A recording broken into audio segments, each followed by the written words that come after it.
جب میں رات کو سونے کے لیے آنکھیں بند کر کے لیٹا تھا تو اکثر اس لڑکی کا چہرہ چھم سے میری آنکھوں کے سامنے آ جاتا تھا، اور میں یہ سوچنے پر مجبور ہو جاتا کہ کسی بھی صورت کبھی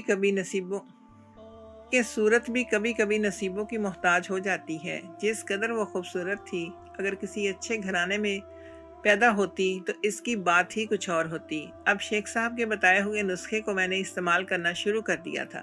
نہ جانے یہ شیخ صاحب کا کاروبار تھا، نہ جانے یہ شیخ صاحب کا بار بار کیا جانے والا اصرار تھا، یا میں اس نسخے کا تجربہ کرنا چاہتا تھا۔ مگر جب کچھ دن تک میں نے یہ نسخہ استعمال کیا تو میں حیرت زدہ رہ گیا۔ اس کے حیران کن نتائج میرے سامنے تھے۔ میں بہت زیادہ شادی کی ضرورت محسوس کرنے لگا تھا، اور جب یہ بات میں نے شیخ صاحب کو بتائی تو وہ زوردار کہکہا لگا کر ہنس پڑے اور کہنے لگے کہ میں نے تو تمہیں پہلے ہی کہا تھا کہ یہ نسخہ بہت ہی زیادہ طاقت کا خزانہ ہے، اور اس کو استعمال کرنے سے 10 لونڈیاں بھی کم پڑ جاتی ہیں۔ اب تم تو غیر شادی شدہ ہو، اب تم بتاؤ کیا کرو گے؟ ان کی بات سن کر میں شرما گیا اور سوچنے لگا کہ مجھے یہ نسخہ استعمال کرنے کی کیا ضرورت تھی۔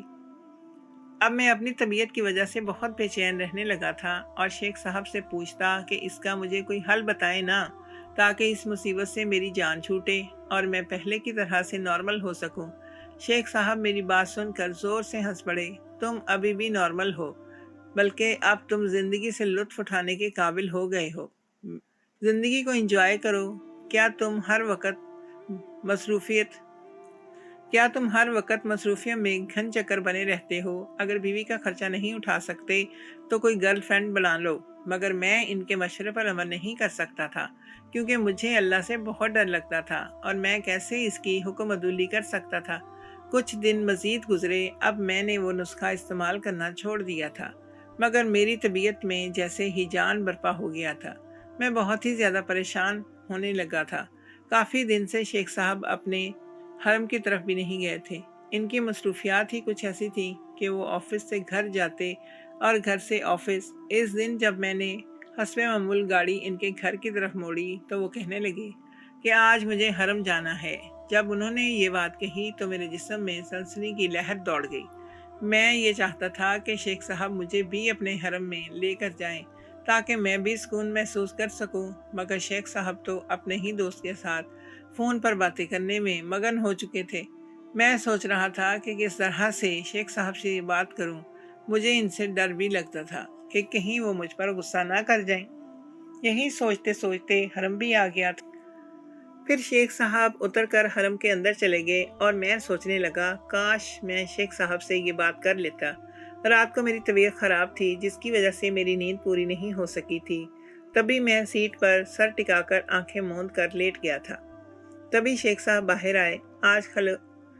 آج خلاف معمول وہ جلدی واپس آ گئے تھے۔ ان کے چہرے پر غصے کے آثار نمایاں تھے۔ میں نے شیخ صاحب کو دیکھا تو وہ حیران رہ گئے۔ کیا بات ہے شیخ صاحب، آپ اس قدر غصے میں کیوں ہیں؟ شیخ صاحب کہنے لگے کہ حرم میں ایک نئی لڑکی آئی ہے اور اس نے میرا دماغ خراب کر دیا ہے۔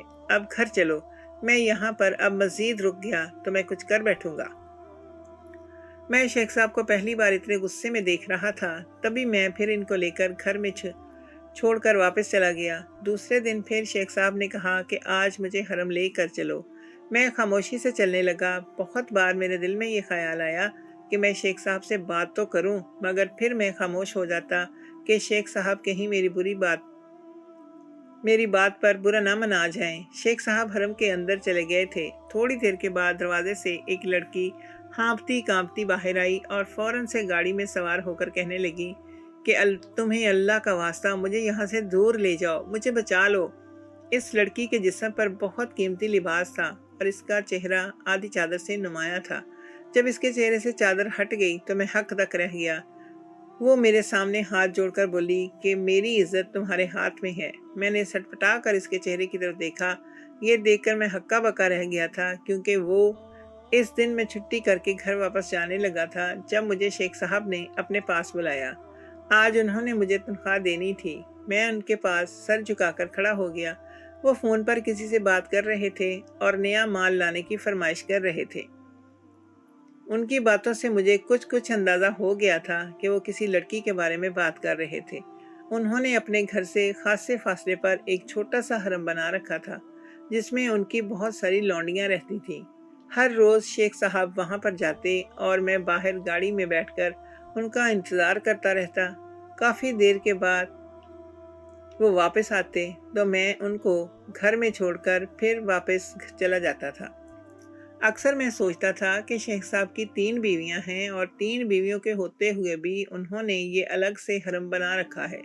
میں ان کو دیکھ کر حیران ہوتا رہتا تھا کیونکہ وہ دیکھنے میں نارمل جسامت کے انسان تھے، مگر جب کبھی فون پر ان کو اپنے دوستوں کے ساتھ بات کرتے ہوئے سنتا تو مجھے ایسے محسوس ہوتا جیسے ان سے زیادہ طاقتور انسان دنیا میں کوئی نہیں ہے، اور یہ دیکھ کر میں حیران ہوتا رہتا تھا۔ کئی بار سوچا کہ شیخ صاحب سے میں یہ راز پوچھوں، پھر ہمیشہ شرم آڑے آ جاتی کیونکہ ان کو کھلا ڈلا مذاق کرنے کی عادت تھی اور میں بہت شرمیلا سا تھا۔ میں ایسی بات سن کر ہی شرما جاتا تھا۔ اس دن شیخ صاحب جب حرم میں گئے تو انہوں نے معمول سے زیادہ دیر لگا دی تھی، اور جب واپس آئے تو میں نہ چاہتے ہوئے بھی ان سے دیر سے واپس آنے کی وجہ پوچھ بیٹھا تو وہ ہنس کر ٹال گئے کہ آج میرے پاس نیا مال آیا ہے، اور اس سے میرا دل ہی نہیں بھر رہا تھا۔ میں نے شیخ صاحب کو رشک سے دیکھا، وہ زندگی کو کس طرح بھرپور طریقے سے انجوائے کر رہے تھے، اور ایک میں تھا صبح سے لے کر شام تک کام کرنے کے علاوہ مجھے کچھ نہیں سوچتا تھا، کیونکہ مجھ پر ذمہ داریاں تھیں۔ گھر کا میں سب سے بڑا بیٹا تھا۔ ایک دن شیخ صاحب نے مجھے اپنے ایک دوست کے گھر جانے کو بولا۔ میں نے ان کے بتائے ہوئے راستے پر گاڑی موڑ دی۔ جب ان کے گھر میں گیا تو ان کے دوست ڈرائنگ روم میں بیٹھے ہوئے تھے اور ان کے ساتھ ایک بہت ہی حسین لڑکی تھی۔ اتنی حسین لڑکی تو میں نے اپنی پوری زندگی میں نہیں دیکھی تھی۔ اس نے بھی ایک نظر ہم دونوں پر ڈالی اور پھر نظر جھکا کر بیٹھ گئی تھی۔ شیخ صاحب اس کو بھرپور نظر سے دیکھ رہے تھے اور اپنے دوست کا شکریہ ادا کر رہے تھے کہ وہ اس قدر خوبصورت لڑکی ان کے ساتھ بھیج کر اس کے حرم میں گویا رونق بخش رہے ہیں۔ تبھی شیخ صاحب اس لڑکی کو ساتھ لے کر آ گئے تھے اور ایک بہت بڑی رقم انہوں نے اپنے دوست کے حوالے بھی کی تھی۔ تبھی ان کا دوست بھی ہنستے ہوئے بولا کہ جب بھی ایسا کوئی مال آیا تو میں سب سے پہلے تمہیں ہی یاد رکھوں گا۔ شیخ صاحب بھی یہ بات سن کر دل کھول کر ہنسے اور کہنے لگے کہ تم نے آج اپنی دوستی کا حق ادا کر دیا ہے، آج تم نے میرا دل خوش کر دیا ہے۔ ہم جب وہاں سے نکلے تو شیخ صاحب نے مجھے اپنے حرم میں جانے کا بولا۔ وہ لڑکی پچھلی سیٹ پر تھی اور ہم دونوں آگے تھے۔ میں بار بار اس لڑکی کی طرف دیکھ رہا تھا۔ وہ نظریں جھکائے بیٹھی تھی اور بہت افسردہ لگ رہی تھی۔ شاید وہ بھی جان گئی تھی کہ آنے والا وقت اس کو کیا رنگ دکھانے والا ہے۔ ابھی ہم لوگ حرم کے پاس پہنچ گئے تو شیخ صاحب کہنے لگے کہ تم انتظار کرو، میں آتا ہوں۔ وہ لڑکی کو لے کر اندر چلے گئے تھے اور میں سیٹ کے ساتھ سر ٹکا کر بیٹھ گیا اور سوچنے لگا کہ نہ جانے اس لڑکی کے ساتھ ایسا کیا مسئلہ تھا جو یہ یہاں تک پہنچ گئی۔ ضرور وہ کسی غریب گھرانے سے تعلق رکھتی ہوگی اور مجبور ہوگی۔ مجبوری انسان سے یہ سب کچھ کرواتی ہے، ورنہ کوئی بھی عورت اپنی خوشی سے کسی کی کنیز، کسی کی لونڈی بننے کے لیے تیار نہیں ہوتی۔ آج بھی شیخ صاحب کافی دیر لگا کر آئے تھے۔ آج وہ بہت ہی زیادہ مسرور تھے۔ اس قدر خوشی کی وجہ شاید نئی آنے والی لڑکی تھی۔ آج وہ میرے ساتھ بھی بہت خوشگوار موڈ میں باتیں کر رہے تھے۔ تبھی انہوں نے مجھ سے پوچھا کہ تمہاری کوئی گرل فرینڈ ہے؟ یہ سن کر میں شرما گیا اور نفی میں سر ہلا کر کہا کہ نہیں۔ انہوں نے مجھے حیرت سے دیکھا اور کہنے لگے کہ تم تو جوان جہان ہو، پھر دیکھنے میں بھی اچھے خاصے ہو، پھر کیا وجہ ہے کہ جو تم نے ابھی تک لڑکی ذات سے دور ہو؟ ان کی بات سن کر میں کھسیا سا گیا تھا۔ میں ان کا مطلب سمجھ گیا تھا۔ تبھی کہنے لگا کہ ایسی کوئی بات نہیں ہے جیسے آپ سمجھ رہے ہیں۔ شیخ صاحب کہنے لگے کہ میں تمہیں اپنا اور دوسرے شہروں کا استعمال شدہ نسخہ دیتا ہوں، یقین کرو کہ تم اس کو جب استعمال کرو گے تو تم حیران رہ جاؤ گے۔ پھر شیخ صاحب کا جب میں نے وہ نسخہ استعمال کرنا شروع کیا تو اس کے بھی کمالات بہت زیادہ تھے، مگر ابھی تک میں کسی لڑکی کے قریب نہیں گیا تھا، ان سے دور تھا۔ میرا حرم میں رہنے والی لڑکیوں کے بارے میں یہ خیال تھا کہ وہ سب یقیناً اپنی مرضی سے یہاں پر رہتی ہوں گی، اور یہ جو کچھ بھی کرتی ہیں وہ اپنی مرضی سے کرتی ہیں۔ اس کی وجہ پیسے کے علاوہ اور کیا ہو سکتی تھی؟ مگر اب جب اس لڑکی کو میں نے اپنے سامنے اس حلیے میں دیکھا تو میں ہکا بکا رہ گیا تھا۔ تم یہاں پر؟ وہ بے تحاشا رونے لگی اور کہنے لگی کہ یہ سب باتیں بعد میں کر لینا، ابھی مجھے یہاں سے لے کر چلو، میں ساری زندگی تمہارا احسان مند رہوں گی۔ وہ حرم کے دروازے سے بھاگتی ہوئی باہر آئی تھی، اور اس کا مطلب یہ تھا کہ وہ بھی حرم میں ہی تھی اور وہ شیخ صاحب کی لونڈی تھی۔ میں ان کا ملازم تھا۔ اگر میں اس کو یہاں سے لے کر جاتا تو نہ جانے شیخ صاحب میرے ساتھ کیا سلوک کرتے۔ میں اسی سوچ و بچار میں تھا کہ اس نے میرے پاؤں پکڑ لیے اور کہنے لگی کہ مجھے یہاں سے لے چلو۔ پھر ایک لمحے میں فیصلہ کر کے میں نے گاڑی واپس راستے پر ڈال دی تھی، اور اس لڑکی سے میں نے پوچھا کہ کہاں جانا ہے۔ وہ کہنے لگی کہ یہیں پہ کسی روڈ پر اتار دو، اس دنیا میں میرا کوئی بھی نہیں ہے۔ میں سوچنے لگا کہ اگر میں نے اسے پھر سے روڈ پر چھوڑ دیا تو ایسا نہ ہو کہ وہ پھر کسی کے ہاتھ لگ جائے۔ اسے جلدی سے اپنے گھر لے آیا تھا اور اسے کہنے لگا کہ میں جلد ہی واپس آ کر تم سے بات کرتا ہوں، ایسا نہ ہو کہ شیخ صاحب کو میری غیر موجودگی کے بارے میں پتہ چل جائے۔ جب میں وہاں پر گیا تو حرم کا گیٹ بند تھا اور میرے نمبر پر بھی ابھی تک شیخ صاحب کی کال نہیں آئی تھی۔ اس کا مطلب تھا کہ شیخ صاحب اس لڑکی کے بارے میں لا علم تھے اور انہیں میری غیر موجودگی کے بارے میں بھی خبر نہیں ہوئی تھی۔ اس بات پر میں نے خدا کا شکر ادا کیا۔ آج خلاف معمول شیخ صاحب کو بہت ہی زیادہ دیر ہو گئی تھی اور جب وہ واپس آ کر بیٹھے تو بہت ہی زیادہ جھنجھلائے ہوئے تھے۔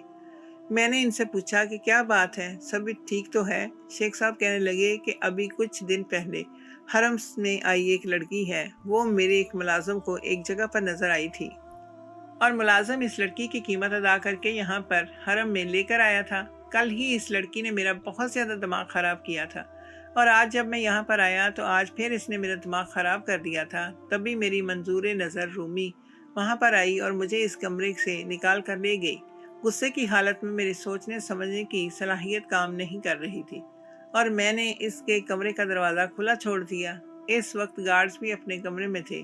اب نہ جانے وہ لڑکی کہاں گئی ہے۔ تم نے یہاں سے کسی لڑکی کو بھاگتے ہوئے تو دیکھا ہے کہ نہیں؟ میں نے لا علمی کا اظہار کیا اور انہیں کہا کہ میں تو سو گیا تھا، میں نہیں جانتا کہ یہاں سے کوئی گزر کر گیا ہے یا نہیں۔ شیخ صاحب کہنے لگے کہ ایک تو میں تمہاری نیند سے بہت تنگ ہوں، اگر تم آج جاگ رہے ہوتے تو آج میرا اتنا بڑا نقصان نہ ہوتا۔ اس لڑکی کے لیے میں نے بہت بڑی قیمت ادا کی ہے، ایک بار وہ مجھے مل جائے میں اس کو مزہ چکھا دوں گا۔ تبھی میں شیخ صاحب کو ان کے بنگلے پر ڈراپ کر کے اپنے اپارٹمنٹ میں آ گیا تھا۔ وہ لڑکی ڈری سہمی ایک کونے میں لگی ہوئی تھی۔ پھر باہر سے کھانا لے کر آیا اور اس لڑکی سے کہا کہ میرے ساتھ کھانا کھاؤ۔ پہلے تو وہ جھجکتی رہی، مگر پھر اس نے ایسے کھانا کھایا جیسے نہ جانے کب سے بھوکی تھی۔ پھر میں نے اسے کہا کہ مجھے بتاؤ کہ تمہارے ساتھ کیا معاملہ ہے، کون ہو تم اور وہاں تک کیسے پہنچی تھی۔ یہ وہی لڑکی تھی جس کا میری گاڑی کے ساتھ ایکسیڈنٹ ہوا تھا، اور اس کی حالت دیکھ کر مجھے اندازہ ہو گیا تھا کہ یہ بہت ہی زیادہ غریب خاندان سے ہے۔ تبھی وہ زور زور سے رونے لگی اور کہنے لگی کہ میں دنیا میں اکیلی ہوں، میرا کوئی بھی نہیں ہے۔ میرے رشتے کے چچا نے مجھے پالا تھا اور انہوں نے پھر میرا کسی عربی کے ساتھ سودا کر دیا تھا، اور اس عربی نے مجھے اپنے گھر میں قید کر لیا تھا، اور میں وہاں سے بھاگ کر نکل کھڑی ہوئی تو تبھی تم پر نظر پڑی۔ اگر تم میری مدد نہ کرتے تو نہ جانے کیا ہو جاتا، میری زندگی برباد ہو جاتی۔ وہ عربی مجھے کہیں کا نہ چھوڑتا۔ میں اس عربی سے جان بچا کر بھاگی تو اس شیخ کے ہاتھ لگ گئی تھی۔ اس کے ارادے بھی ویسے ہی تھے۔ یہ اپنے حرم میں 10 لونڈیاں رکھے ہوئے تھا اور ان کے ساتھ اپنی راتیں رنگین کرتا تھا۔ یہ سب مجبور اور بے بس لڑکیاں ہیں جو پیسے کی وجہ سے ایسا کرنے پر مجبور ہیں۔ میں مجبور ہوں مگر اپنی عزت کا سودا کسی قیمت پر نہیں کرتی۔ اس کی بات سن کر میں نے اسے کہا کہ کیا تم واپس اپنے چچا کے پاس جانا چاہتی ہو؟ وہ رونے لگی اور زور زور سے نفی میں سر ہلانے لگی کہ ایسا نہیں ہو سکتا، میں اپنے چچا کے پاس نہیں جا سکتی۔ ایسا نہ ہو کہ وہ مجھے دوبارہ سے کسی اور کے ہاتھ بیچ دیں، اور اگر ایسا ہوا تو میں کہاں جاؤں گی؟ مجھے اس لڑکی سے دلی ہمدردی محسوس ہونے لگی تھی۔ تبھی وہ کہنے لگی کہ میں دنیا میں اکیلی ہوں، میرا کوئی بھی نہیں ہے۔ اگر آپ میرا سہارا بن جائیں تو مجھے اپنی زندگی میں شامل کر لیں تو میں ساری زندگی آپ کے تابع دار بن کر رہوں گی۔ یہ بات کہہ کر وہ پھوٹ پھوٹ کر رو پڑی، اور اس کی بات سن کر میں پریشان ہو گیا تھا۔